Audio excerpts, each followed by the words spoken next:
Hello friends, आपका बहुत बहुत स्वागत है आपके अपने यूट्यूब चैनल लक्ष्य इंस्टीट्यूट पर।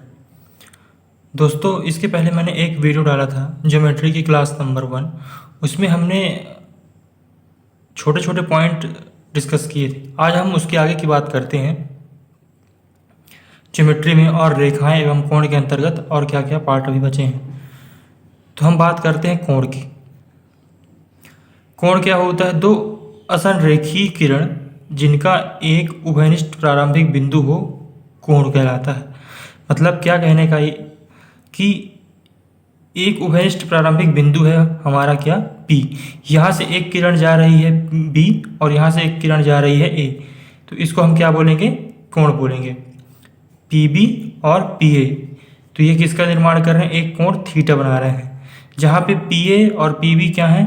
ये भुजाएं हैं और P इस कोण का क्या है? शीर्ष है। तो एक शीर्ष से जहाँ जब दो किरणें निकलती हैं और बीच में जो कोण बनता है उसी को अपन क्या बोलते हैं? एंगल बोलते हैं। यहाँ पे APB इक्वल टू क्या है? थीटा। तो ये थीटा कोण का निर्माण कर रहा है। आगे बात करते हैं कोण समद्विभाजक की। कोण समद्विभाजक क्या है? वह किरण जो किसी कोण को दो भागों में विभाजित करती है उसे हम क्या कहते हैं? कोण समद्विभाजक कहते हैं। जैसे अगर हम बात करें तो AB और BC। ABC क्या है? एक कोण है और इसको एक रेखा हमने खींच दी है, एक किरण हमने खींच दी है AD, जो इसको क्या कर रही है? दो भागों में विभाजित कर रही है। तो हम बोल सकते हैं कि AD जो है वो ABC का क्या है? समद्विभाजक है। तो ये हो गया हमारा कोण समद्विभाजक। अब आगे बात करते हैं कोणों के प्रकार। कोण कौन कौन से होते हैं, कितने प्रकार के कोण होते हैं? तो हम पहले बात करते हैं न्यून कोण की। ऐसा कोण जिसकी माप 0 डिग्री से अधिक हो लेकिन 90 डिग्री से कम हो, न्यून कोण कहलाता है। कहने का मतलब है कि जो थीटा की वैल्यू है वो 0 से तो अधिक होनी चाहिए लेकिन 90 से अधिक नहीं होनी चाहिए। तो थीटा की जो वैल्यू है वो 0 से 90 के बीच में होनी चाहिए। उसी को हम क्या बोलेंगे? न्यून कोण बोलेंगे। अगर हम बोल दें थीटा इक्वल टू, अगर हम बोल दें कि 40 डिग्री, तो इसे हम क्या बोलेंगे? थीटा का मान अगर 40 है तो इसे हम बोलेंगे कि यह एक क्या है? न्यून कोण है। लेकिन अगर हम बोल देंगे कि थीटा इक्वल टू, अगर हम बोल दिए 90, तो ये क्या होगा? समकोण होगा, न्यून कोण नहीं होगा। आगे बात करते हैं समकोण की। ऐसा कोण जिसका माप 90 डिग्री हो उसे हम समकोण कहते हैं। यानी थीटा की वैल्यू क्या होनी चाहिए? 90 डिग्री होनी चाहिए। आगे बात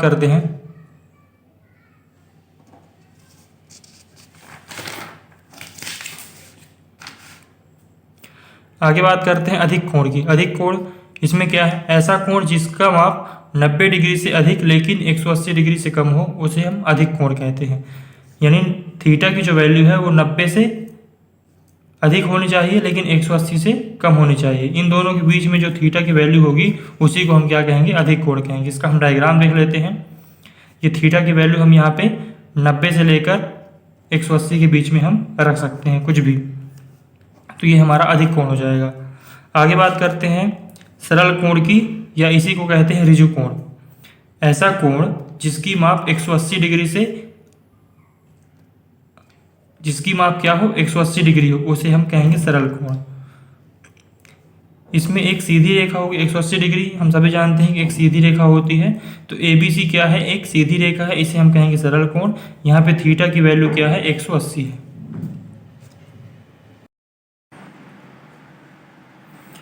आगे बात करते हैं बृहत्त कोण की। बृहत्त कोण क्या होता है? ऐसा कोण जिसकी माप 180 डिग्री से अधिक व 360 डिग्री से कम हो, बृहत्त कोण कहलाता है। अगर हम देखें कि ABC एक कोण है, अगर हम अंदर तरफ की बात करेंगे तो ये अंतः कोण बनेगा और ये बाहर तरफ की बात करेंगे तो ये कितना बनेगा? ये बृहत्त कोण होगा। बृहत्त कोण जो बाहर का, अगर हम इसको पूरा मिला देंगे तो ये कितना हो जाएगा? 360 हो जाएगा। ये वाला कोण, ये कोण बाहर वृत्त कोण है और ये वाला कोण जो है अंतः कोण है। तो बृहत्त कोण 180 डिग्री से अधिक और 360 से कम होना चाहिए। 180 डिग्री के ऊपर कोण जो है ये बाहर की तरफ ही बनेंगे हमेशा, क्योंकि अंदर जो कोण बनते हैं ये 180, क्योंकि 180 की बात करें तो ये 180 स्ट्रेट होता है। इसके बाद जो कोण बनेगा अब वो इस सर्कल के बाहर हम बनाएंगे इसको कुछ इस तरह। ये पूरा कंप्लीट एंगल जो है 360 डिग्री हो जाता है। आगे बात करते हैं। अब हम देखते हैं एक टॉपिक है पूर्ण कोण। अगला पॉइंट क्या है? पूर्ण कोण। पूर्ण कोण जो है इसमें थीटा की वैल्यू 360 होती है। जैसे अभी हमने बताया कि अगर ये पूरा एंगल क्या है 360 है, तो ये अपने आप में क्या है? पूरा कोण बना हुआ है, कंप्लीट एंगल है। अब बात करते हैं कोणों में संबंध। क्या क्या संबंध होते हैं कोण में, ये हम देखते हैं। पहला है पूरक कोण। ऐसे दो कोण जिनका योग जो है 90 डिग्री हो तो वे क्या कहलाते हैं? पूरक कोण कहलाते हैं। इसको हम अभी डायग्राम से देखते हैं।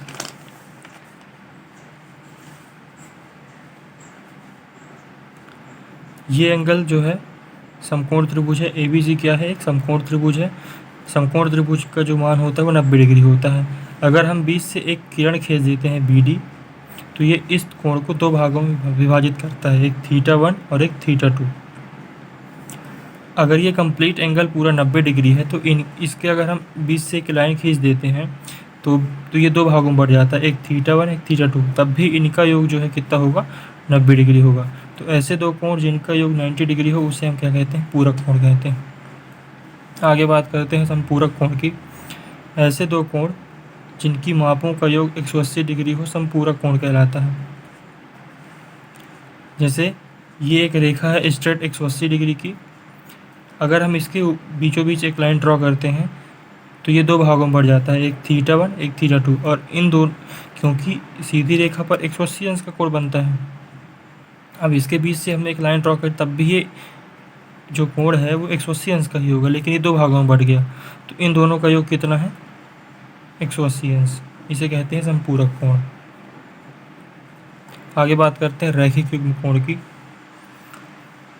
रैखिक युग्म कोण क्या है? दो आसन्न कोण, अभी हम बात करेंगे आसन्न कोण नीचे क्या है, जिसकी भिन्न भुजाएं दो विपरीत किरणें हों। रैखिक युग्म कोण का योग जो है हमेशा कितना होता है? 180 अंश होता है। एक बात और, अगर हम इसको दूसरी तरह से देखें, हम एक ही रेखा पर बने सभी कोणों का योग कितना होता है? 180 अंश होता है। इसे हम रैखिक युग्म कोण कह सकते हैं। डायग्राम हम इसी को देख सकते हैं इस पे कि एक ही रेखा है, इस पर बने जो कोण है इन दोनों का योग कितना है? 180 अंश होता है। अगर हम एक लाइन और ड्रॉ करते हैं, जैसे अगर हम बात करें, तब भी इस पर बने जितने भी कोण हैं ABC, इनका योग भी कितना होगा? 180 अंश होगा। अब बात करते हैं आसन्न कोण की। आसन्न कोण क्या है? ऐसे दो कोण जिनका शीर्ष एक हो तथा एक भुजा उभयनिष्ठ हो आसन्न कोण कहलाता है। इसको डायग्राम से देखते हैं। अगर हम देखें कि AB और C क्या है? एक कोण है। उसी तरह AQB एक कोण है, या हम बोले ACQ एक कोण है। इसमें शीर्ष क्या है? इसका A है, जो इस वाले कोण के लिए भी सेम है और इस वाले कोण के लिए भी सेम है। उभयनिष्ठ भुजा भी है एक, बीच वाली भुजा, जो यहाँ से लेकर इस वाले कोण को ड्रॉ करती है और यहाँ से लेकर इस वाले कोण को ड्रॉ करती है।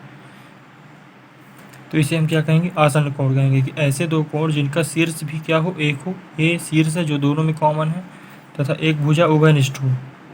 AQ उभयनिष्ठ भुजा है जो दोनों में कॉमन है। हमने यहाँ पे लिख भी दिया है कि AQ क्या है? एक उभयनिष्ठ भुजा है, और A क्या है? एक उभयनिष्ठ शीर्ष है दोनों के लिए। तो इस प्रकार बने कोण को क्या कहेंगे? आसन्न कोण कहेंगे।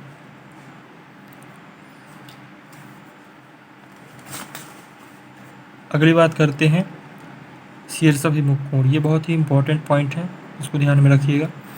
दो रेखाएं जब एक दूसरे को प्रतिच्छेद करती हैं तो प्रतिच्छेदी बिंदु पर बने आमने सामने के कोण क्या होते हैं? बराबर होते हैं। जैसा अगर हम बात करें कि एक रेखा AB है और एक रेखा CD है, ये एक दूसरे को बिंदु O पर क्या करते हैं? एक दूसरे को काटते हैं, प्रतिच्छेद करते हैं। तो इस प्रकार जो बने कोण है आमने सामने के, ये क्या होंगे?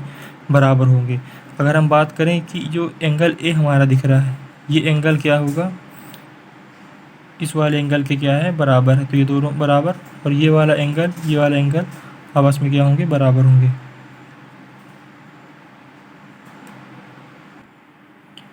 तो कोण AOC बराबर होगा कोण BOD के, यानी ये वाला एंगल और ये एंगल, ये दोनों आपस में बराबर होंगे। इसी प्रकार AOD और BOC ये आपस में क्या होंगे, बराबर होंगे। चलिए आगे बात करते हैं।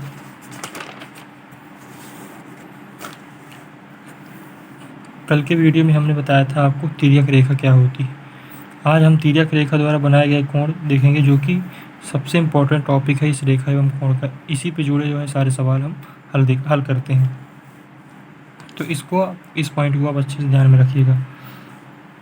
अगर एक समांतर रेखा AB और एक समानांतर रेखा AD, दो समांतर रेखाएं, और उसके ऊपर से LM क्या है, तिर्यक रेखा है, तो इस पर जो कोण बनते हैं हम उसकी बात करते हैं। पहला कोण इस पर क्या बनेगा, शीर्षाभिमुख कोण। पहले हम इसका नामकरण कर देते हैं। ये 1 2 3 4 कोण हमें बन रहे हैं, तो हमने इन चारों कोणों को नाम दे दिया। ठीक इसी प्रकार इसमें 5 6 7 8। अब इसमें हम बात करते हैं शीर्षाभिमुख कोण कौन कौन से बनेंगे। तो आप देख रहे हैं, अभी हमने इसके पहले देखा कि आमने सामने ये कोण, ये 2 और ये 4, कोण 2 और कोण 4। एंगल 2 एंड एंगल 4 ये क्या है, आमने सामने है। एंड एंगल 1 एंड एंगल 3 ये क्या है, आमने सामने, शीर्षाभिमुख कोण है। ठीक इसी प्रकार एंगल 5 एंड एंगल 7 और एंगल 6 और angle 8, angle 1 and 3, 2 and 4, angle 6, angle 8, angle 5 and angle 7, ये सभी क्या है, आपस में शीर्षाभिमुख कोण है। और शीर्षाभिमुख कोण क्या होते हैं, बराबर होते हैं। और अगला हम बात करते हैं इसमें संगत कोण की। संगत कोण, इसमें हम डायग्राम में देख लेते हैं संगत कोण क्या क्या होते हैं। ये एंगल 1 और एंगल 5, ये एंगल 1 और एंगल 5, इसको क्या बोलेंगे हम, संगत कोण कहेंगे। ठीक इसी प्रकार एंगल 4 एंड एंगल 8 ये भी संगत कोण होगा। एंगल 2, एंगल 6, एंगल 3, एंगल 7 ये सब क्या है, संगत कोण हो जाएंगे। एकांतर कोण की बात करते हैं। एकांतर कोण को अगर हम देखें, इसको मैं समझाता हूँ आपको कि एकांतर कोण क्या हो, कैसे होता है। हमको जेड बनाना है। जैसे अगर हम एक रेखा ये जा रही है, समांतर रेखा, एक रेखा ये है, इस पर एक तिर्यक रेखा है, तो हमको जेड बनाना है। ये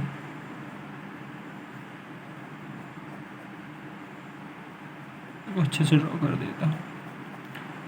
ये क्या है, जेड। तो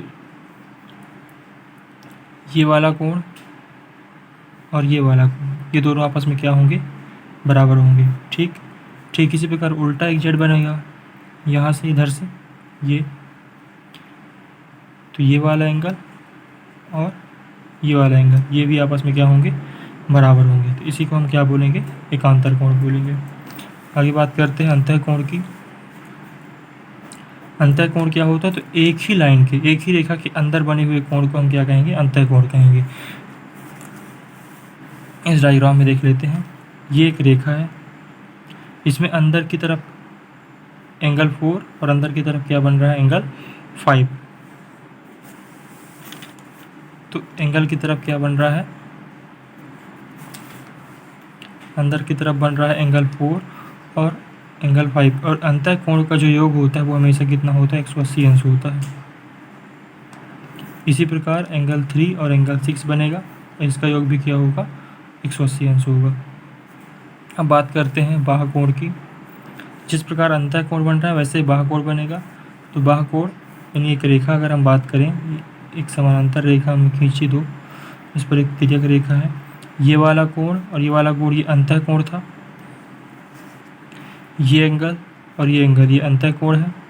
ठीक इसी प्रकार यहाँ का एंगल ये और ये वाला एंगल, इसको क्या बोलेंगे, बाह्य कोण। इसको हम एंगल 1 दे दें और इसको अगर हम एंगल 8 दे देंगे तो ये क्या हो जाएगा, बाह्य कोण। ठीक इसी प्रकार इधर का एंगल 2 और इधर का एंगल 7, इनका योग भी क्या होता है, हमेशा 180 डिग्री होता है। अब इस बात कर लेते हैं रेखा एवं कोण में कुछ पॉइंट हैं जो कि बहुत इम्पोर्टेंट हैं। रूल 1, इसमें क्या है, रूल 1 कि अगर ABC क्या है, एक ट्रायंगल है, त्रिभुज है जिसमें कोण बी की वैल्यू क्या है, ए है, कोण सी की वैल्यू बी है, हमने नाम दे दिया है। क्योंकि हम जानते हैं अगर हमको ये वाला कोण निकालना है, कोण ए निकालना है, तो हमको पता है कि त्रिभुज के तीनों कोणों का योग 180 अंश होता है, यानी ए बी सी बराबर 180। हमको कोण ए की वैल्यू अगर निकालनी है तो कोण ए रखेंगे, बी का मान क्या है, ए है, और सी का मान बी है, बराबर 180। तो कोण ए बराबर क्या हो जाएगा, 180 माइनस ए प्लस बी, यानी इन दोनों को हम 180 में घटा देंगे तो ये वाला मान आए। ये सिंपल रूल होता है, तो सभी को पता होता है।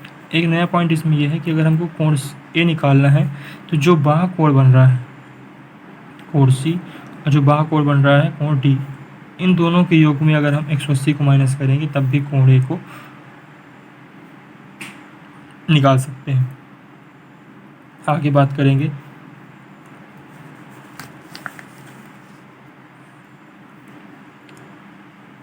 अगर एक ट्रायंगल कुछ इस प्रकार बनता है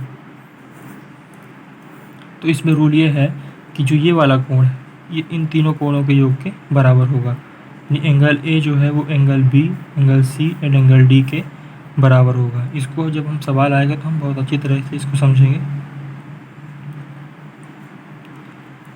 तो आई होप आप लोगों को ये वीडियो जो है पसंद आया होगा।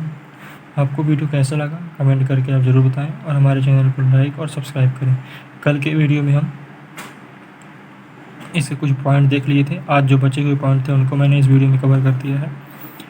अगले वीडियो में हम इस रेखा एवं कोण के सारे सवाल को देखेंगे कि किस तरह के सवाल इसमें बनते हैं। बहुत बहुत धन्यवाद।